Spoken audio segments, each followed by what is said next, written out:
Hell yeah, dude. We are doing this. Whiskey and Wheelies.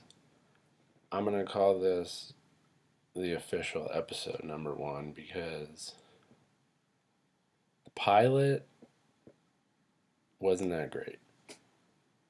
And I'll tell you why. Because I got notes this time on my phone. Um, yeah. The pilot, by the way, thank you for everybody who started subscribing already and liking the video already and commenting and stuff like that. Appreciate it. All the feedback. Um, yeah, that for me was mainly for me to just get that out. I had to get that out because I've literally been thinking about doing this. This is something I've been wanting to do for a very long time. And so I kind of just wanted to get rid of all the anxiety of putting out that first episode or the first whatever the hell that was. But yeah, along with notes, I got whiskey this time too. Hell yeah. Um, but yeah, what else about the pilot episode? What else was I gonna talk about?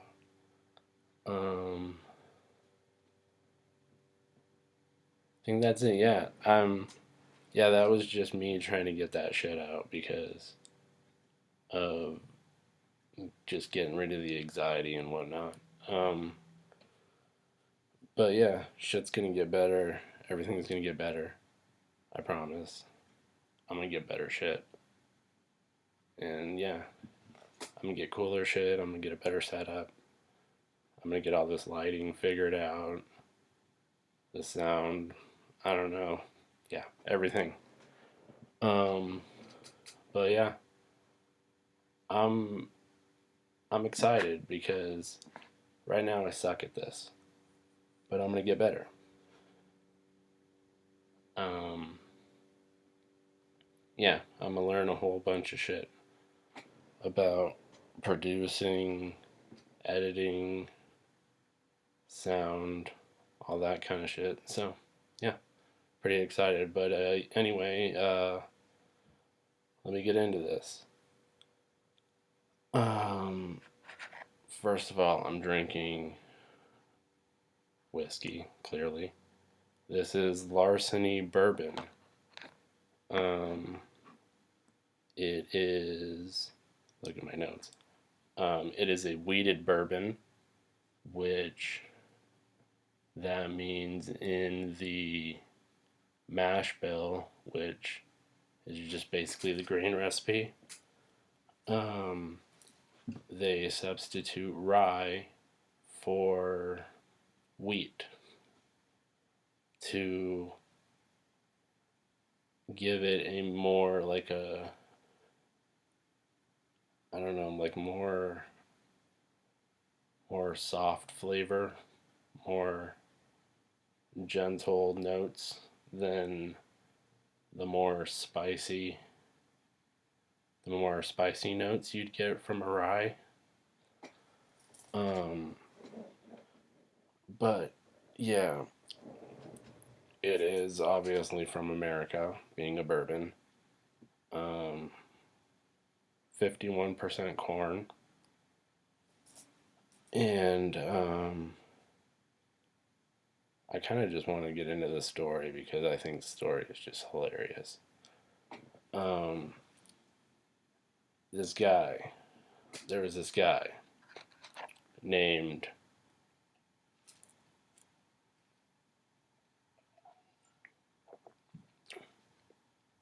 let me actually drink it. Um, where was I? There was this guy, John E. Fitzgerald. during the prohibition on alcohol, he was, I guess, touted as this famous distiller. But it turns out this dude, he worked for the U.S. Treasury Department. And so, sorry, I'm still kind of getting used to this type of shit. But, being with the Treasury Department, he had keys to all the barrel rooms. So this fucking dude would go into these barrel rooms. He would pick the best barrels. And he would be like, yeah, this shit's mine. And he would sell it under his own name. He would call it Fitzgerald Whiskey. And I just think that's fucking hilarious, man. And it goes along with the theme of, like, it's not like something I mentioned in the last one was stories. And that's one of the things that drew me to whiskey as a hobby and an interest. What else about this?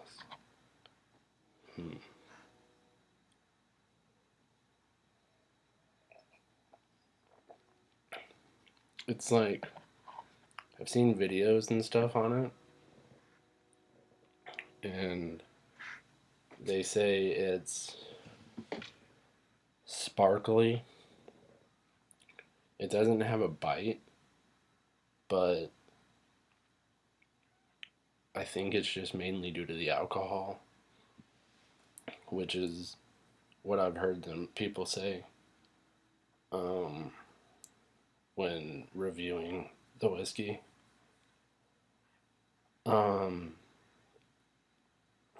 But other than that, I enjoy it. It's really easy to drink. I should probably stop doing that because I'm like super pale and white, so I'm probably disappearing and shit. But yeah, I find it easy to drink, and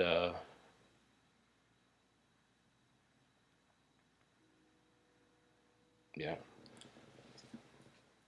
um, especially just getting back into it, just getting if you're either new or like me, just getting back into it after a little bit. Um, it's good whiskey to come back to. Um, say a lot. I gotta stop doing that. I gotta like figure out. Fuck was that? I gotta figure out how to like just keep it going, like other people do. But yeah, we're gonna start cranking these fucking things out, I guess. Um, so yeah, what I wanted to talk about was I watched earlier. I watched AEW Dynamite, which is that would be All Elite Wrestling, um, which professional wrestling, of course, and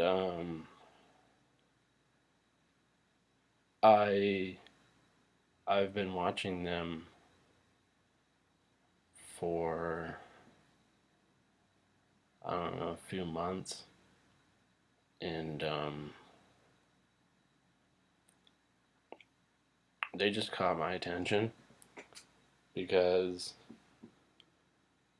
I don't know, they were different. Um, they reminded me of how wrestling was when I grew up, which I'm 27, so I grew up in the 90s during, at the time, was WWF, the Attitude Era, with people like Stone Cold Steve Austin, people like The Rock, and like, you had really cool gimmicks. Um, I feel like during that era, you had, it was less,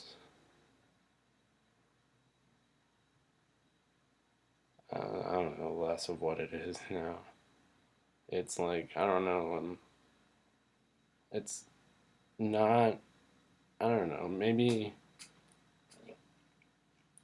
in just things changed. But with, like I said, with AEW, it's like they remind me, they they they remind me more of those type of gimmicks, like the storylines, the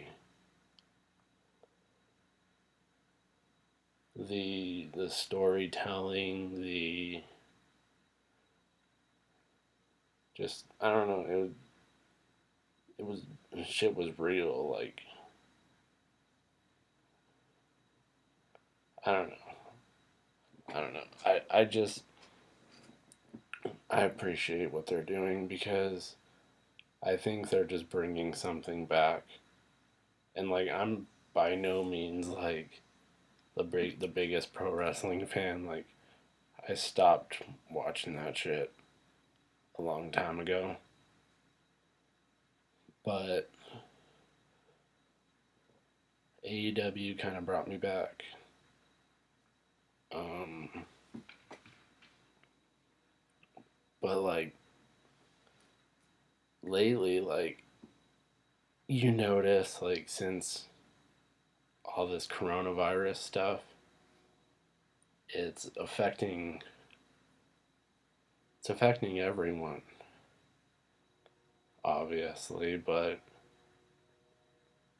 it's, you see you see these events, like these pro wrestling events, and you see there's no fans there, and it it's something you just notice, and you got to realize, like, in a profession like that, they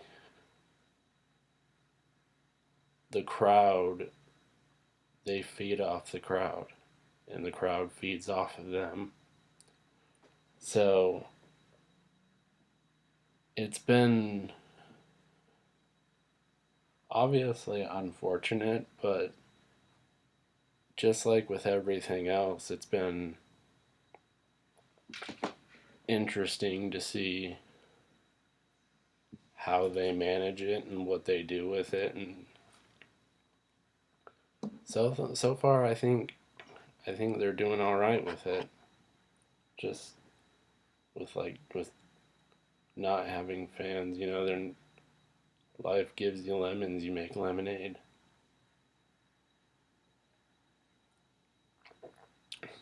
This shit's good. Um, yeah, like, and I, like a lot of people, you get those people who are, they automatically like write that stuff off as fake, and they're always going to tell you it's fake, and it's just fake. But you like I don't, how do I put this? Like, to completely disregard or um, write them off as, just not look at them, look at them as like, just look at, just automatically determine them to be fake instead of looking at it more from a performance aspect. Um, and admire the level of athleticism that these people possess. Um, I mean these. I mean these are people that are on the road 200, 300 plus days a year, away from their families. You know, they put they put so much into their characters, into their personas, into just into entertaining people. And like I said, I'm not the most educated or the biggest fan of pro wrestling, but I've I guess I've found a new reason to appreciate it, and I've learned to not just write it off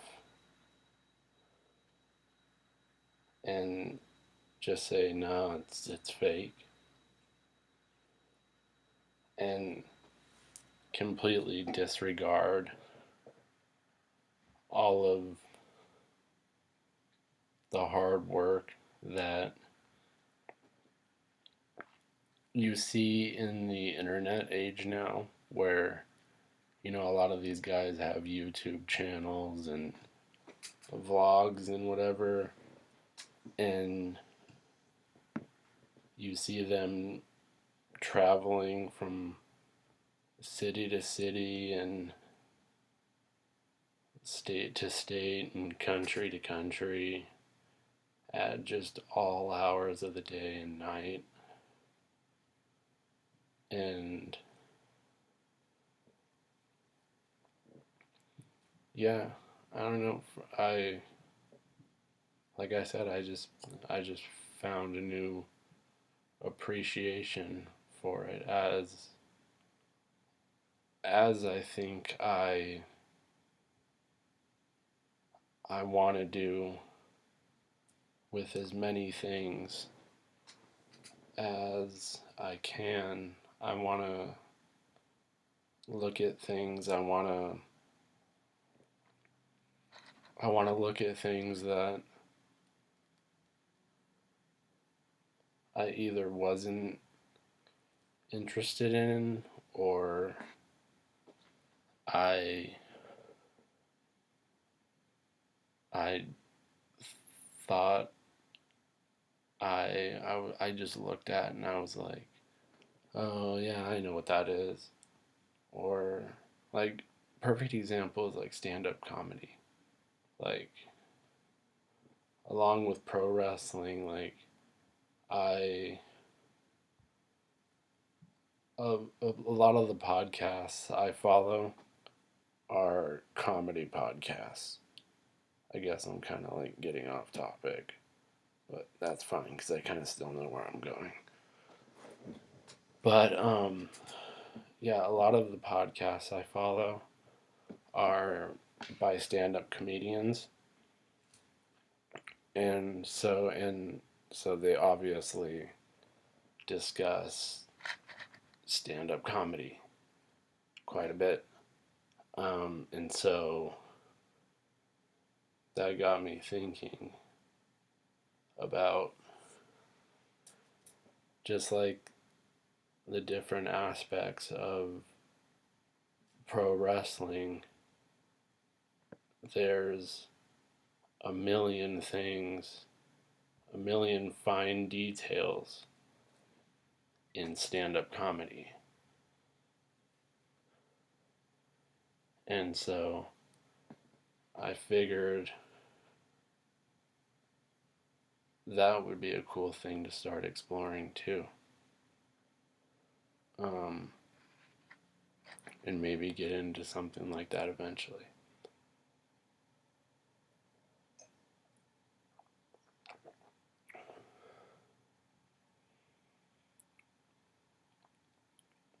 This is good.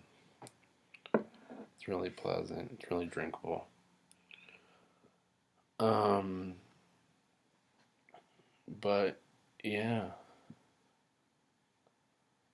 let's see what else.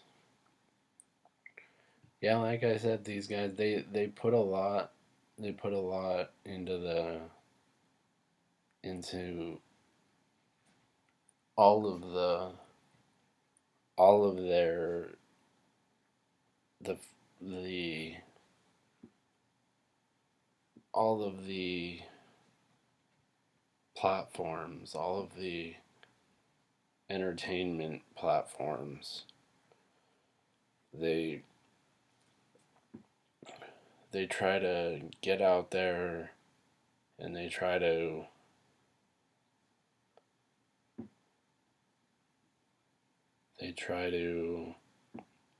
connect on every level, and I just think I think I give them a lot of credit for that. I just give them a lot of credit for what they're doing in this whole pandemic shit with not being able to have anyone in buildings and not having a normal crowd and stuff. It's got to be pretty shitty, pretty awkward, pretty weird.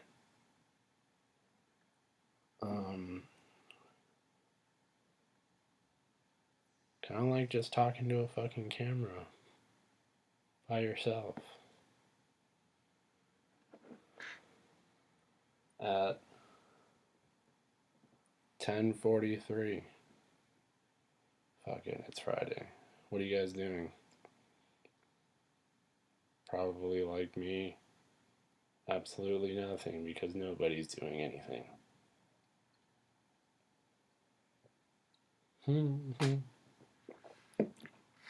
That was a joke, I'm just kidding. But if you are out causing mischief, that's bad. You're in trouble. Where the fuck did I start talking about this? I don't know. I gotta start staying on topic better. But that's what I'm gonna do in the next one. Like I said, man, baby steps. I'm gonna start getting better at all this shit. Start learning about stuff. Start having people on. So you guys don't just have to listen to me make stupid noises with my face. Um, that may or may not make sense or be of interest to you. Um, but yeah, maybe I'll keep this one short because I'm gonna like read and go to bed and shit. So yeah, I gotta work on an outro too.